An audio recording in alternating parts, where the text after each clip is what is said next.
자, 생태계의 구성 요소 환경. 자, 생태계라고 하는 것은 작은 단위부터 큰 단위로 이렇게 보게 되면은 제일 적은 단위가 개체, 하나의 생명체, 그 다음에 개체군, 하나의 종으로 이루어져 있는, 같은 종으로 이루어져 있는 무리, 군집이라고 하면 여러 종이 있는 거예요. 거기에 환경적인 요소를 끼워버리게 되면은 이제 생태계가 되는 거예요. 그래서 생태계의 구성 요소를 크게 두 단계로 나누면 생명체냐, 그렇지 않냐. 생명체를 생물적 요인이라고 불러줍니다. 다시 요거 헷갈리면 안 되는 게 개체구는 뭐라고? 같은 종. 그다음에 생태계 구성 요소 중에 생물적 요인은 크게 세 단계로 나누는데 생산자, 소비자, 분해자. 생산자라고 하는 것은 광합성할 수 있는 것. 즉 무기물을 유기물로 만들 수 있는 물과 이산화탄소와 같은 무기물을 포도당과 같은 유기물로 만들 수 있는 이런 애들을 생산자라고 해요. 식물 당연히 생산자고 물속에 사는 식물성 플랑크톤도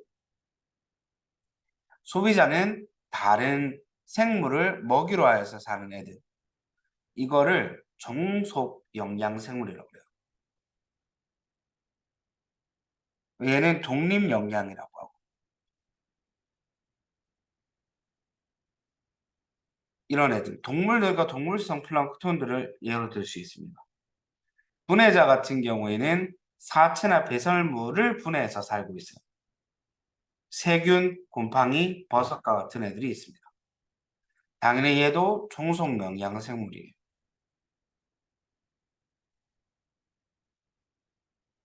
자, 그 다음에 비생물적 요인은 말 그대로 환경을 얘기해 줍니다. 빛, 온도, 물, 토양, 공기 이런 것들. 그 다음에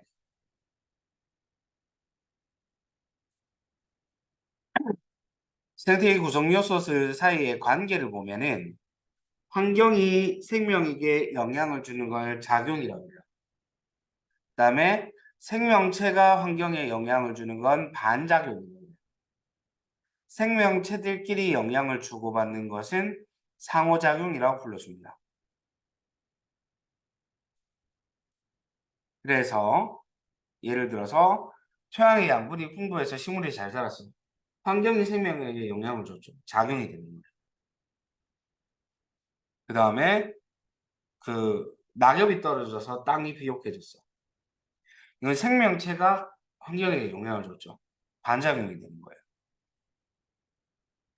그 다음에 뭐 먹고 먹히는 관계 이런 것들 포식과 피식 같은 경우에는 상호작용이 되겠죠. 이렇게 볼 수 있습니다. 이 단어는 내용이 굉장히 쉬워요. 거의 뭐 주는 단계. 그래서 우리가 여기에서 이걸 좀 자세히 본다 치면 이제 생명과 환경이 어떠한 관계를 맺고 있느냐를 좀 포인트에 둬요. 제일 처음에 나오는 게 빛이에요. 빛의 세기와 생명체, 빛의 파장과 생명체, 일조 시간과 생명체. 전부 다 빛이죠. 그 다음은 온도입니다. 그 다음이 물, 땅, 공기 이렇게 나눠져 있어요. 우리는 이런 환경과 생명체가 어떻게 영향을 주고받는지를 보고 그 예시들을 알고 있는 게 중요해요. 제일 중요한 건 빛입니다. 그래서 빛이 내용이 제일 많아요. 가장 먼저 빛의 세기랑 생명체의 관계를 보면 우리 강한 빛에서 사는 애들을 우리 뭐라 불러주냐면 양지식물이라고 그래요. 약한 빛에서 사는 애들은 음지식물이라고 그래요. 요게 책에는 지금 안 나와 있는데요. 그래프로 그려가지고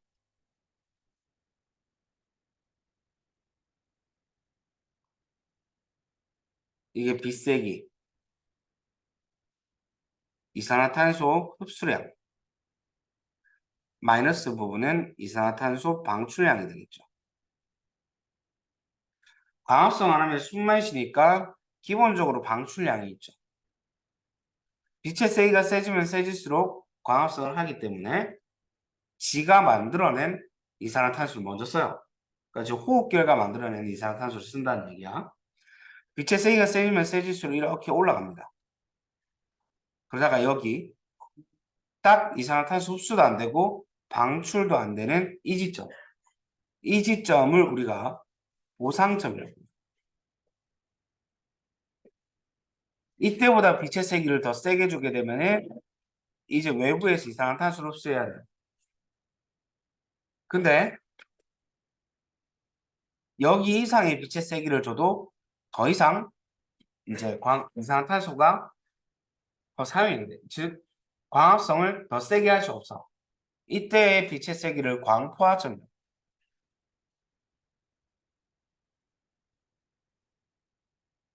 이게 예를 들어서 양지식물이라면 음지식물은 어떻게 되어 있냐면 이런 식이 되어 있어. 어때? 보상점과 광포화점이 양지식물보다 음지식물이 더 낫죠. 그래서 약한 빛에서도 음지식물은 살 수 있는데 양지식물은 보상점 이상의 빛의 세기에서 살아남을 수 있는 거예요. 즉 빛의 세기를 세게 줘야 된다 이 말이지. 양지와 음지식물의 각각 특징이고 다음에 잎의 두께도 조금 다른데요. 예를 들어서 약한 빛에서 살아야 되는 애들은 어떨까? 최대한 잎을 넓게 만들어줘야 되겠지. 강한 빛에서 사는 애들은 어떠냐면 두껍게 만들어야 되겠지. 그래서 우리 엽록체에서 광합성 하는데 엽록체가 가장 많은 곳이 울타리 조직이라는 곳이. 그래서 양지식물 같은 경우에는 울타리 조직이 되게 크게 발달합니다. 음지식물 같은 경우에는 울타리 조직이 굉장히 얇죠. 대신에 어때? 넓어서 최대한 빛을 많이 받을 수 있게끔 해줍니다. 양엽이라고 하고 얘를 음엽이라고. 오케이? 자, 그 다음에 빛이 들어오게 되면 이렇게 꺾여요. 꺾이는데 빨주노초 편한보 중에 누가 제일 많이 꺾이냐면 보라색 쪽으로 갈수록 많이 꺾여요. 빨간색 쪽으로 갈수록 적게 꺾여요. 이 얕은 물에서는 어떻게 돼? 빨간색의 빛을 받을 수 있죠. 깊은 물은 빨간색 받을 수 있어요? 없어요? 없지. 그래서 주로 청색감, 파란색의 빛을 광합성이 씁니다. 그래서 아래쪽으로 내려갈수록 홍조류가 발달해.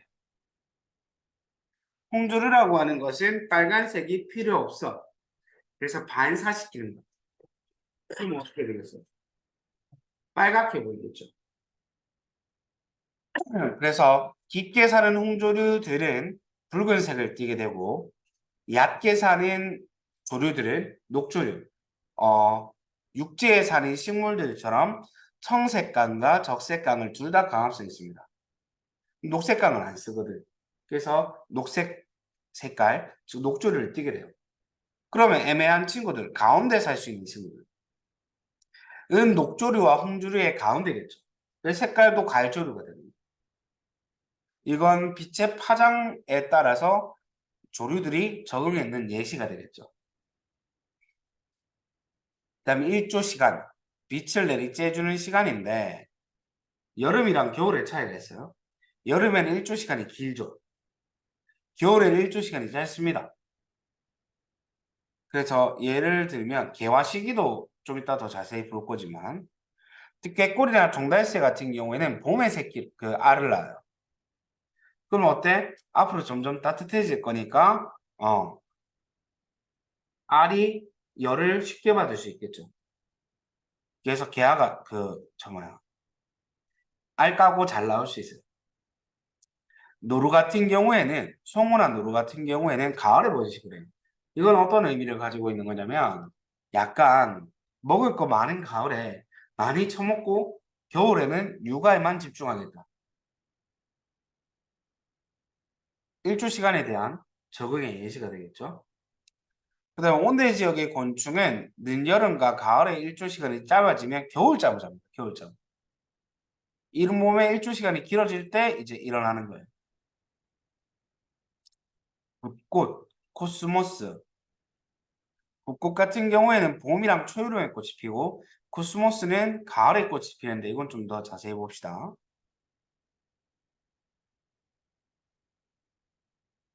장애의 식물과 단해의 식물이라는 개념이 있는데 장애의 식물 같은 경우에는 빛을 주는 기간이 지속적으로 길어야지 꽃이 피어요. 여기 깜깜한 빛을 안 주는 기간을 암기라고 해요. 암기. 빛을 주는 시간을 명기라고 하거든. 그래서 이 기준이 되는 여기가 한계암기랍니다.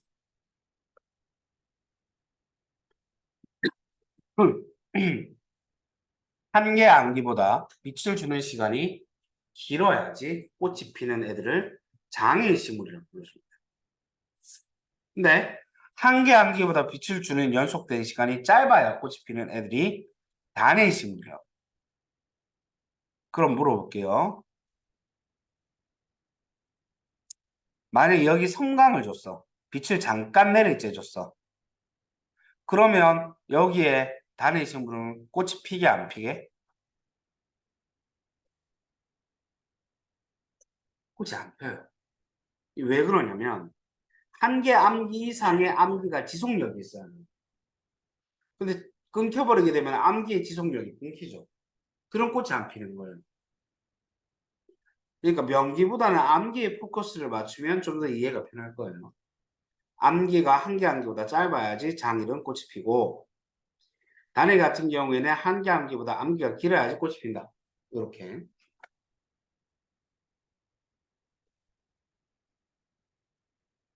그 다음 온도와 생물체. 일단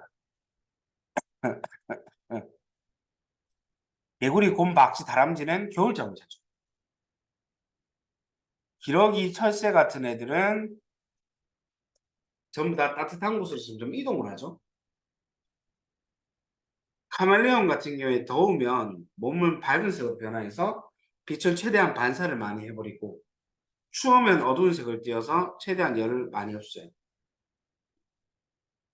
그 다음 추운 데 사는 애들은 깃털이랑 털이 발달되어 있고 지방층이 두껍습니다. 제일 단적으로 잘 나온 예시가 여우예요. 여우. 자, 몸짓이 크면 클수록 열이 많이 만들어집니다. 그래서 뚱뚱한 애들이 땀이 많이 나는 거예요. 그래서 제일 추운 북극에 사는 여우 같은 경우에는 몸짓이 다른 여우들보다 큽니다. 두 번째, 말단 부분, 귀, 뭐 팔다리, 손, 발바닥 이런 데가 몸의 끝부분, 말단 부분인데 일단 여우는 귀만 보시면 돼요. 이 말단 부분에서 열이 나갑니다. 그러면 추운 데 사는 애들은 열이 나가면 돼요, 안 돼요? 안 되죠. 그래서 귀가 작은 거예요. 근데 사막에 사는 여우는 열을 최대한 적게 만들고 많이 내보내야 되죠. 몸짓이 작고 귀가 큰 거예요.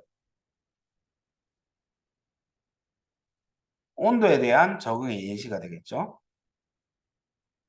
그 식물 같은 경우에는 툰드라 여기 되게 추운 데거든. 그러니까 어때? 털이 나 있어. 털이. 그다음에 낙엽도 온도에 대한 적응이죠.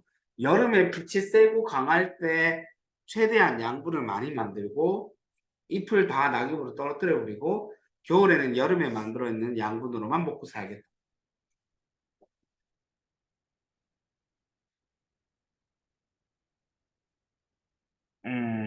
그다음 물.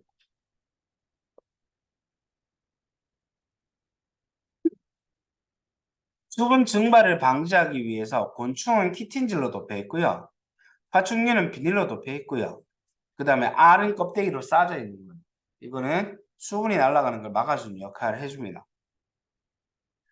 수분 손실을 최대한 하기 위해서 낙타 같은 경우에 혹은 사막에 사는 어떤 포유류들이라도 땀을 잘 안 흘려. 대신에 물이 내보내는 걸 막아주기 위해서 땀도 잘 안 흘리고 대신에 엄청 진한 오줌을 싸요. 오줌을 쌀 때 어쩔 수 없이 물이 나가야 되니까. 그래서 농도를 굉장히 진하게 만들어낸 오줌을 싸요. 물에 적응했는 예시가 되는 거. 자, 식물이 물에 적응했는 거. 끝을 보면 되는데 건조한 지대에 사는 애들은 저수 조직, 물을 저장시킬 수 있는 조직을 발달시킵니다. 식물은 주로 줄기 쪽에 잎을 저장하기 때문에 선인장 같은 경우에 줄기가 엄청 두꺼운 거지. 그 다음에 물이 날아갈 수 있는 잎은 전부 다 가시로 변해는 거예요. 수생식물은 물이 풍부하죠.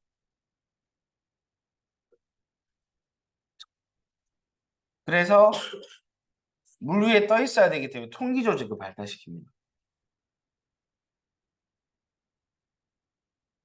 육상은 골고루 발달돼요. 자, 땅에 적응해 있는 거. 일단은 지렁이, 두더지 같은 애들이 땅 속에 왔다 갔다 그러면 구멍을 만들죠. 이쪽으로 공기가 들어갑니다. 그래서 공기가 드나들기 때문에 통기성을 올려준다. 이런 표현을 써요. 그 다음에 토양 속에 있는 미생물들이 사체나 배설물을 분해시켜서 다시 땅에게 양분을 공급해줘요. 그리고 토양의 깊이에 따라서 공기가 밑으로 내려갈수록 적겠죠. 그래서 어떤 세균의 종류가 달라져요. 위에는 호기성 세균이라고 해서 기체를 좋아하는, 공기를 좋아하는 세균이 살고 밑으로 내려갈수록 현기성 세균, 공기 없이 호흡을 할 수 있는 세균들이 살고 있습니다.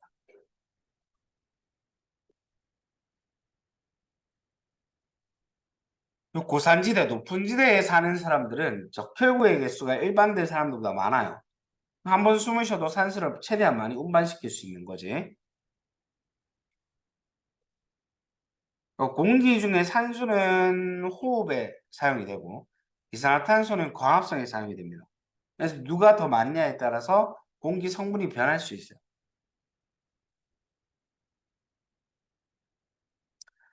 나무는 세균으로부터 몸을 보호하기 위해서 살균 물질을 뿌리는데 이거 뭐게? 우리 산림욕 할 때 그런 표현 들어. 피톤치드 많이 먹는 거. 그게 이거예요.